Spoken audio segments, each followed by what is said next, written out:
Welcome to the fascinating world of ancient Greek athletics, where champions weren't just born, they were crafted through intense dedication. Today we'll uncover the remarkable training methods that transformed ordinary Greeks into legendary athletes worthy of Olympic glory. In ancient Greece, athletics wasn't just about physical achievement, it was deeply woven into their religious beliefs. The Olympic Games themselves began as a festival honoring Zeus, the king of gods. Athletes didn't just compete for personal glory, they saw their performances as acts of worship. Before each competition, they would make offerings to the gods, seeking their blessing and favor. The ancient Greeks believed that physical excellence was a divine gift, and the most spectacular athletic achievements were seen as moments when mortals came closest to the gods.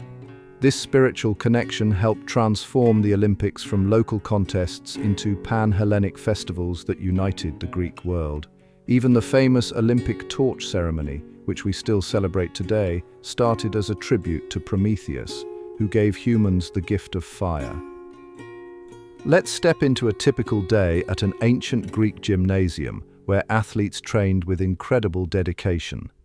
Training began at sunrise, with athletes starting their day by rubbing olive oil on their skin, a practice that helped regulate body temperature and protect from the sun. The morning routine focused on strength exercises, lifting heavy stones, throwing metal weights, and wrestling practice in the sandy palestra.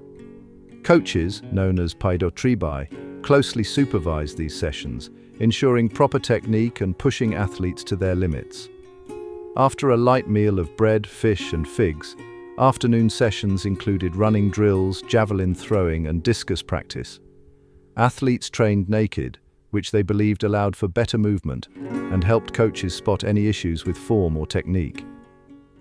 Let's talk about the fascinating diet of ancient Greek athletes, and trust me, it was nothing like today's protein shakes. These athletes followed a meat-heavy diet that would surprise many modern nutritionists. The star of their menu was something called black soup, a protein-rich broth made from boiled pork, blood, and vinegar. Athletes would consume huge quantities of meat, sometimes eating entire lambs or goats in one sitting. They believed this heavy protein intake would build their strength and stamina. Along with meat, they ate large amounts of bread, dried figs, and fresh cheese. They also drank wine, but it was always diluted with water to stay hydrated and alert. Interestingly, some coaches prescribed specific diets for different sports. Wrestlers and boxers ate more meat, while runners focused on lighter, energy-rich foods. Wrestling was one of the most demanding sports in ancient Greece, and athletes developed some incredibly effective training methods. The Greeks practiced in specially designed sandpits, called skamma, where the loose sand made every movement more challenging. This resistance training helped build exceptional leg strength and balance. Athletes would spend hours practicing throws and holds, often with weighted leather straps around their arms and legs for extra difficulty. Coaches taught a variety of techniques, from basic grip positions to advanced takedown moves, all while emphasizing the importance of rhythm and timing. They also incorporated animal-inspired movements. The bear crawl and crab walk were popular exercises that built core strength and agility. Special attention was paid to breathing techniques, as wrestlers needed to maintain stamina during long matches. The mental game was just as important as physical training in ancient Greek athletics. Athletes worked with coaches to develop what we'd now call psychological resilience. They used visualization techniques, imagining their victories while making offerings to the gods. Coaches taught their athletes to control fear and channel nervous energy through breathing exercises and meditation. Many athletes would spend time in temples before competitions, seeking both divine favor and mental clarity. They also practiced what we'd recognize as positive self-talk, repeating motivational phrases and success stories of past champions. Music played a crucial role too.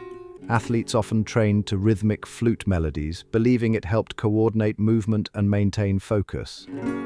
This combination of spiritual and mental preparation created athletes who were both physically and psychologically ready for competition.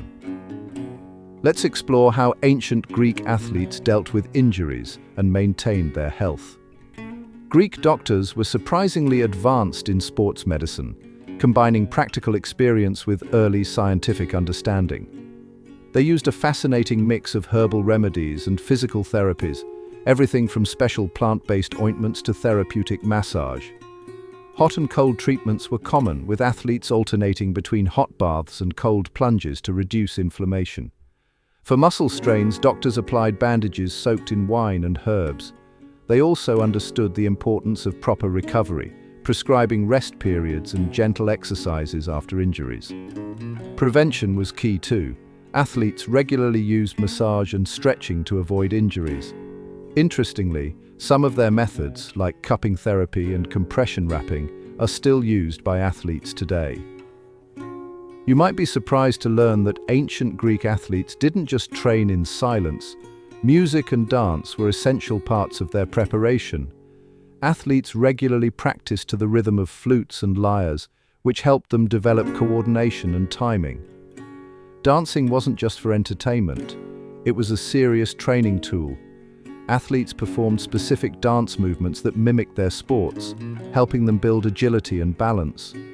The Greeks believed that music created harmony between body and mind, making training more effective. Wrestlers and boxers practiced shadow movements to musical beats, while runners used rhythmic chants to maintain their pace. Even the famous Pyrrhic dance, a warrior's performance, was used to enhance athletic skills.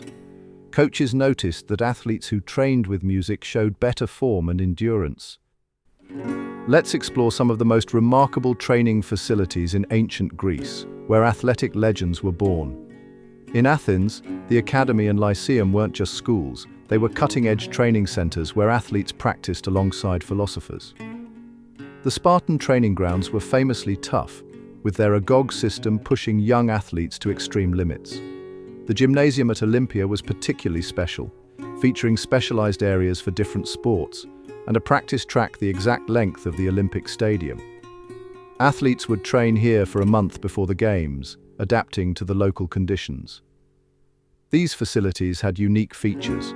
Athens focused on balanced training, combining mind and body, while Sparta emphasized pure physical endurance. When the Olympic Games approached, athletes entered an intense phase of preparation that would put modern training camps to shame. For 30 days before the Games, competitors gathered in Elis, the official training ground near Olympia. Here, under the watchful eyes of official judges called Hellanodikai, athletes fine-tuned their skills and adapted to the local climate. The training schedule was rigorous. Athletes practiced at the same time their events would take place during the actual Games. They followed strict rules about diet and exercise, with officials monitoring every aspect of their preparation. Interestingly, these camps also served as a qualification period. Judges could disqualify athletes who didn't meet the expected standards. Let's dive into the strict lifestyle rules that shaped ancient Greek champions. These athletes lived by an incredibly detailed code of conduct. They had to maintain perfect moral character, no stealing, no lying, and absolutely no cheating. Their daily schedule was precisely planned, waking before sunrise, specific meal times, and mandatory rest periods. Athletes couldn't drink wine except in controlled amounts, and their social lives were limited during training periods. Married athletes often had to live apart from their families while training. They followed strict rules about personal hygiene, including regular bathing and oil treatments. Breaking any of these rules could result in heavy fines or even being banned from competition. What's fascinating is how these ancient guidelines mirror modern athletic programs. Thanks for joining us on this journey through ancient Greek athletic training.